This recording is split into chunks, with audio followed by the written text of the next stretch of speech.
Welcome back. All right, so continuing my season previews. Now we're going to talk about the Ottawa Senators.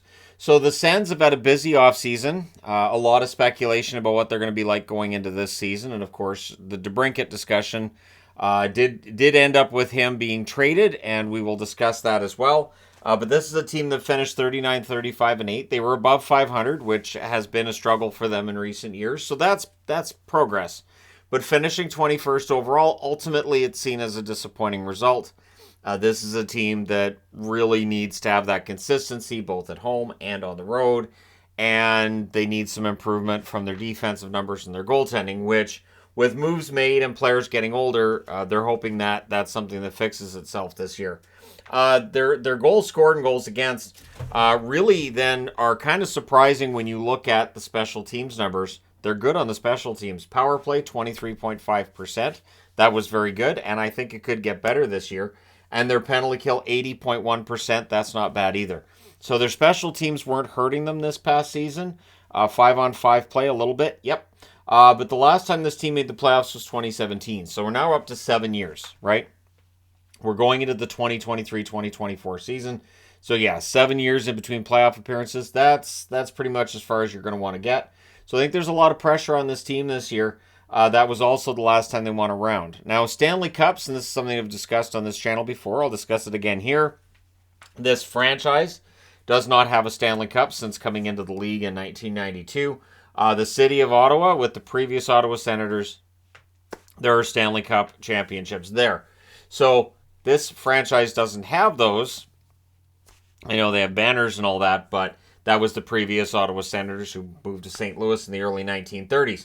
So the salary cap space, they don't have a lot. $895,953. So no major changes, I would think, between now and the start of the season, although those major changes have already taken place, right?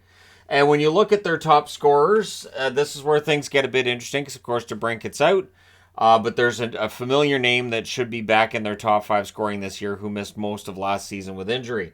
So Stützle led the way, 78 games, 39 goals, 51 assists, 90 points. I think it's only a matter of time until he's a perennial 100-point producer. He's a very exciting player, a lot of fun to watch, and he has a long-term extension with the Ottawa Senators. It's always interesting to me that people will focus on, guys don't want to play here and they don't want to play here, but most teams can find guys who want to stick around and sign long-term contracts. It's about drafting and developing players properly and making sure you know that these guys are going to want to stick around. It's just look clearly happy to be an Ottawa Senator. Brady Tkachuk, 82 games, 35 goals, 48 assists, 83 points. And I think with Tkachuk, his best seasons production-wise are ahead of him. I look at the numbers Matthew Tkachuk's putting up, and I think Brady absolutely has the talent to do that as well. And he's a tough player, too, much like his brother Matthew. Claude Giroux, 82 games for him, 35 goals, 44 assists, 79 points. Fantastic year for Giroux. I would expect somewhat of a drop-off for him points-wise this season, but I don't think it's going to be a dramatic drop-off. DeBrincat played all 82 games. Of course, he's moved on to Detroit, 27 goals, 39 assists, 66 points, and what was a somewhat disappointing season compared to expectations because he'd had the 40-goal seasons with the Chicago Blackhawks. So DeBrincat's exit, one would think that might be problematic for their offense, but I'll talk about it in a bit. There is a star player coming back for them who can generate 27 goals, I should say, by himself. Drake Batherson also played all 82 games. So there were a bunch of players who played every game for Ottawa. 22 goals, 40 assists, 62 points for Batherson, who doesn't get very much press and attention, but he's a very solid top 6 producer. And then we get into the goaltending. This is really where things get kind of murky.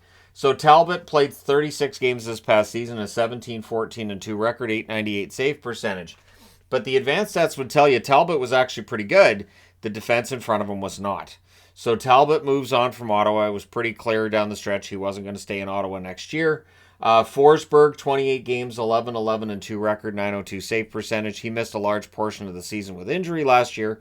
They'll need him to stay healthy. If he doesn't, maybe Mads Søgaard gets that net. 19 games this past season, 8-6-3 record with an 889 save percentage. But again, I don't think the save percentage tells the story with Søgaard. He was pretty good, and I think the win-loss record is more indicative of his play than the save percentage is. Dylan Ferguson got into 2 games, a 1-1 record, 940 save percentage. He was very good when he was in the net. But Ferguson, not really NHL level at this point in his career. And so I think Ottawa's definitely got some decisions to make. Hellberg only played one game, but he had the win there, 935 save percentages. Hellberg had one of the weirdest seasons we've watched last year. Mandolese, 3 games, 1-2 record, 916 save percentage. So it'll be between Mandolese and Sogard as to who really emerges as the next one. It does look like it's Sogard right now, but Mandolise's good in his own right. And Marilainen's there too. In 2 games, he was 0-1-1 with an 878 save percentage. So lots of young goaltenders in the Ottawa organization, and it's a matter of whether or not they're going to need to use 7 goalies again this year. That's not optimal. I would think for the Ottawa Senators, you're not going to want to see 7 goalies taking the net again. That's a sign things have gone wrong. So the channels vote. 3% of the channel feel the Sens can be first or second. I love the optimism. 36% say third or fourth. 50%, half the vote, says fifth or sixth. So the channel, not convinced this team's necessarily better. 11% say seventh or eighth, which is kind of harsh, but I get it. Because the Ottawa Senators, there are people who think this team's just going to fail for quite some time along the same line as what the Buffalo Sabres have. I'm not in that camp. I think they're close. But again, when a team's close, that can be the most frustrating time as a fan. So the hits leader was Matthew Tkachuk with 242 hits. And I have to say that's very impressive. But he only had 9 blocked shots. I was very surprised he only has 9 blocked shots last season. Your block shots leader, Sanderson, with 147. Jake Sanderson is a beast on the blue line. He's only going to get better. And so Sanderson, Tkachuk, Sanderson, Talbot. Nope, not Talbot either. Shabbat. See, I knew I'd get there eventually. As you get older, the names just kind of drop away. And you're like, I know I had it. Where is it? It's like your keys. Names just fall away. But anyways, yeah. So Sanderson, one of the really solid defensemen on a team that has a lot of good young players. Clevin now joins the team as a defenseman as well. You've still got Bernard Docker. Brandstrom, it's easy to kind of have it slip your mind. All right, Brandstrom, forgot about Brandstrom. A lot of good young defensemen here. And then there's Zub, who's a very underrated defenseman as well. Then you've got posts. Drake Batherson was the unlucky one this year. 12 posts for Drake Batherson. 22-goal season. If he can convert half of those posts to goals, he's much closer to 30 goals than where he was. So that'll be interesting. Now, for the next one, I picked Ridley Gregg. Ridley Gregg's going to get his share of points this year. And again, that's why the loss of DeBrincat, as much as that might be frustrating for some, I don't think it's a big deal. I think there's a lot of really good young players on the Ottawa Senators. And then for me, the fantasy sleeper, I went with Sanderson. I was tempted to go with Norris, but I think everybody knows how good Norris could be and that he's back. But yeah, I went with Sanderson. I think the offensive upside to his game is something to behold, and I think he could put up a bunch more points this year than he did last year. And last year he was pretty good at points production on the blue line. The MVP, I think if this team succeeds, it has to be Stützle. I think this is really going to be largely his team offensively. I think from a leadership perspective, it's going to be Brady Tkachuk's forever. But yeah, I think Stützle is going to be the guy. I think he's the MVP and will provide them offense. Really quite similar and reminiscent of what Kaprizov was able to do in Minnesota. Their schedule in October, they've got 5 out of 8 at home. So if they can win their games at home, do well enough on the road, they can get off to a good start. As I keep mentioning, that is key if you want to have a really strong season. So the additions, Kubalik came over in the deal with DeBrincat. The money they saved, also they used that to buy themselves a Vlad Tarasenko. It's not a mint condition prime era Tarasenko, but still a pretty good player. Should be good for 20 goals. So adding Tarasenko should help to, erase some of the pain of losing DeBrincat. McEwen added for toughness up front. And Korpisalo, of course, is expected to be the starter. As long as Forsberg's healthy and good to go, he's good for 30-35 games as the backup. It'll be interesting because Korpisalo and Forsberg, neither player, I don't think either goaltender's ever played 50 games in a season. So it's going to be interesting to see how that works and whether they go with the true 1A, 1B situation, sort of like the Islanders where they just do the rotation every game, or what happens there. The exits, previously mentioned DeBrincat, the previously mentioned Talbot. Again, I don't think that's as fatal for them as others may seem to think. They also lost Patrick Brown, who was a rental at the deadline. Julian Gauthier leaves. Austin Watson, who'd been here for a while, he's still a UFA as far as I know right now. Derek Brassard, who may be looking at retirement, right, unless he gets a PTO. And Nick Holden, who also is still out there as a UFA. So a lot of names on the exit list, but there's a lot of good young players fighting for roster spots in the Ottawa Senators lineup. And it's a matter of all those young players coming together and showing what they need to at the NHL level for this team to get above the playoff line. So Josh Norris returning should make up for at least the 27 goals lost with DeBrincat here, right? Josh Norris missed most of the season, and he can be a 40-goal scorer in his own right.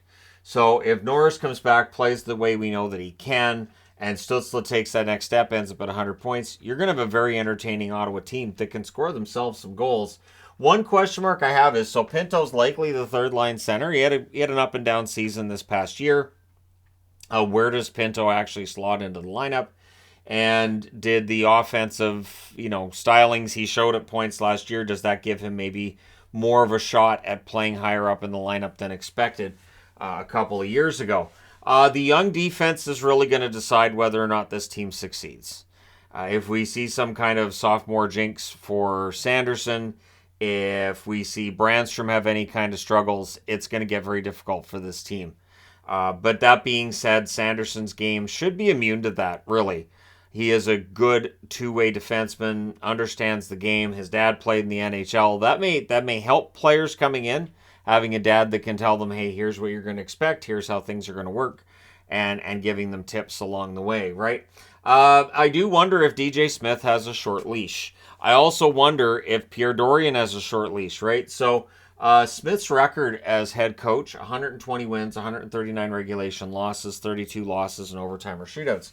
Not a great record, but they've been rebuilding through most of it. Now it feels like the pressure is really going to be on. So while during the offseason, Pierre Dorion has been very, supportive of DJ Smith, if this team gets off to a slow start, especially with them having 5 of 8 at home in October, if they're 2-6 after the month of October, that's going to put pressure on Smith's job, I would think.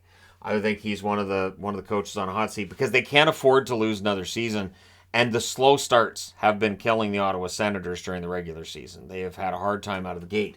I do wonder with Andlauer, so Michael Andlauer taking over the team, will he be patient with this team?